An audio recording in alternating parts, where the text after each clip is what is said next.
So the observation is your life satisfaction after your 30s is most reliant on whether you are able to beat envy every single time it begins to arise within. Two important points to understand are most people cannot control completely if it arises, right? And so you can't just control it every single time as it arises. And it's not horrible if it does arise. It's not a bad thing. There's nothing wrong with you. And pretty much everyone can beat that envy some of the time. But the key is to be able to beat it 100% of the times that it does arise. And if you can do that, that is going to greatly increase your life satisfaction in terms of many things, including you'll make better life choices for yourself. And then the other aspect of this observation is the realization that, look, envy is one of many dozens of different kind of emotions and feelings and states we can be in. And yet, the interesting part is, even if we ignore all of those other emotions and other states for now, even just being able to focus simply on envy is a pretty substantial growth. So that's the leverage you get out of just focusing on this one specific human experience of envy, and being able to beat it 100% of the time will cause massive growth in your maturity, in your life choices and satisfaction. So let's unpack this in a few different ways. Well, the first observation is I said your life satisfaction after your 30s. So why 30s? Why not in your teens, or why not 20s, or why not in the 50s or 60s, right?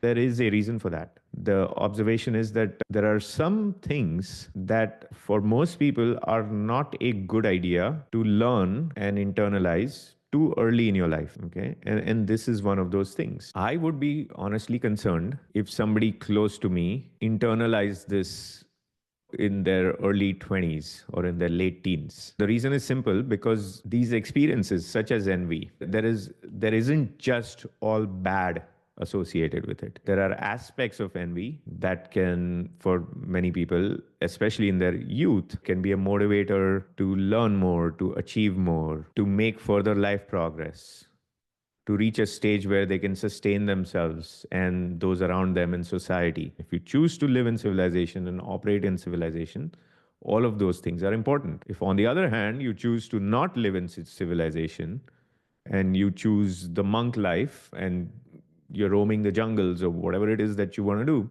yeah, sure. But the observation is the vast majority of people choose to live in civilization, and there's nothing wrong with it. So if you do want to live in civilization, you do need to recognize that there are certain constraints. What I mean to convey is that I don't expect somebody in their 20s to just be like, well, yeah, I have overcome envy. Now, if they do on their own, that's fine. What's so special about 30s? Well, there's nothing special about the 30s. That's just a guideline, because there are some 35-year-olds who have the maturity of a 12-year-old. And then there are some 35-year-olds who have the maturity of a 70-year-old. There are some 70-year-olds who have the maturity of a 12-year-old.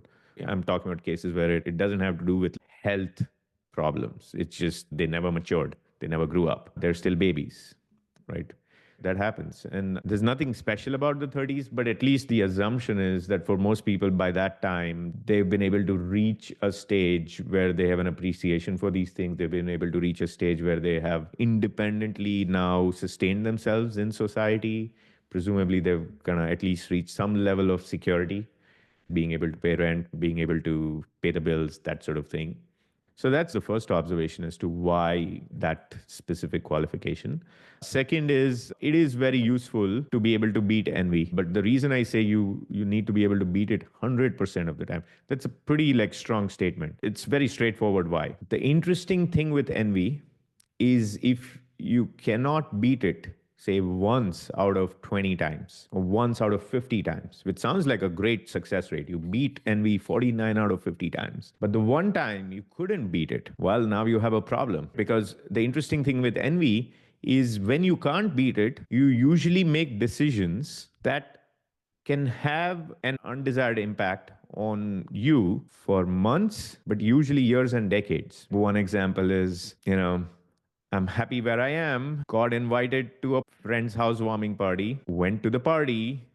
was just shocked. This friend I went to college with, I didn't think much of them, now lives in a $10 million mansion. I didn't even know they had this kind of money. And look, this is beautiful. A family could be happy here, right? Could find so much happiness here. On the drive back home from the party, all these thoughts come up. What am I doing with my life? Or where did I go wrong? There was nothing special about this friend of mine, and they must be so happy, and they look so happy. And they were such gracious hosts. And I want that life for myself. And actually, not for myself, I want it for my family. I want to create a great life for my family. So here I am experiencing envy, right? Let's say this is that 1 out of 50 times that I'm not able to beat it. I succumb to it. So what do I do? Now I make a series of choices that are basically driven by this feeling that could have all sorts of undesirable impact. Maybe I take out a very big loan, something that I really cannot sustain, but I cannot do it. Maybe I borrow money from my parents who are themselves finding it a bit difficult to sustain their own life and lifestyle. But I tell them, no, you need to do this because that's what you do for your child, for your 40-year-old child. Maybe I take up a job that promises a lot more income, which is fine, but maybe that comes at a certain other cost. So these are just a few possible branches of the tree. There are many others just for this one instance where I couldn't make this work. And that has all sorts of impacts. The other aspect of this is these series of cascading choices we end up making as a result of this envy that we were not able to beat in this one instance.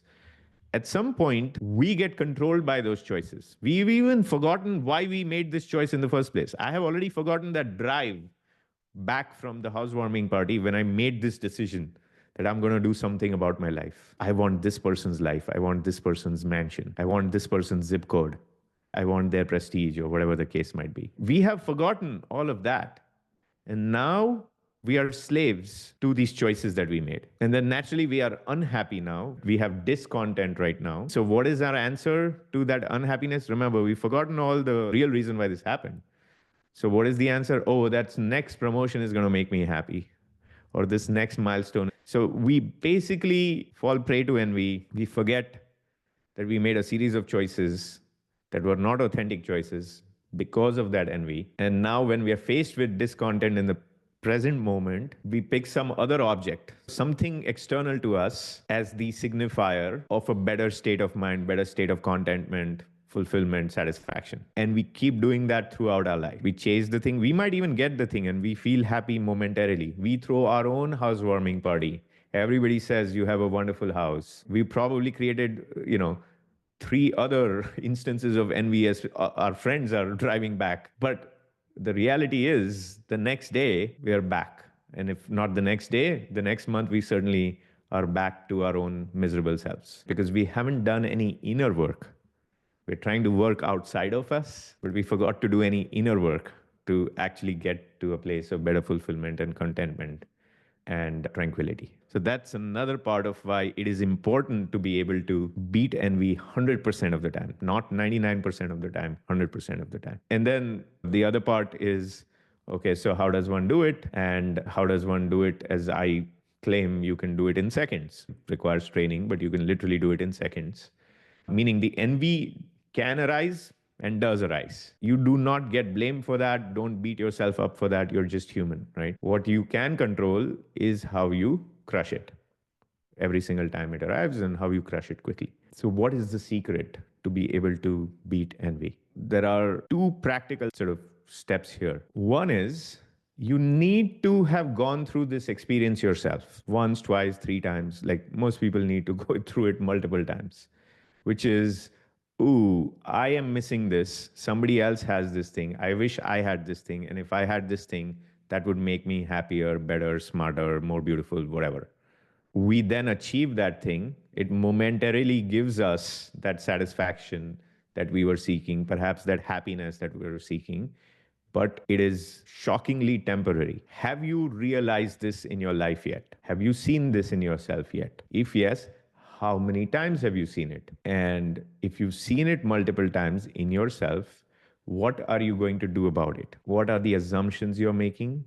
What is the conclusion you're drawing? from seeing this in yourself. People who cannot overcome this until much, much later in life, close to old age and like near death experience or scares. Folks who cannot do that, even though they've observed this in themselves, it's usually because they are able to convince themselves that, well, those were all special cases, but this next thing I'm aiming for, that's the right one. That's really going to give me the happiness I seek. That goes back to the definition that's attributed to Einstein. What is the definition of insanity? At some point, you have to understand that, look, it's the same thing. I did this when I was 25.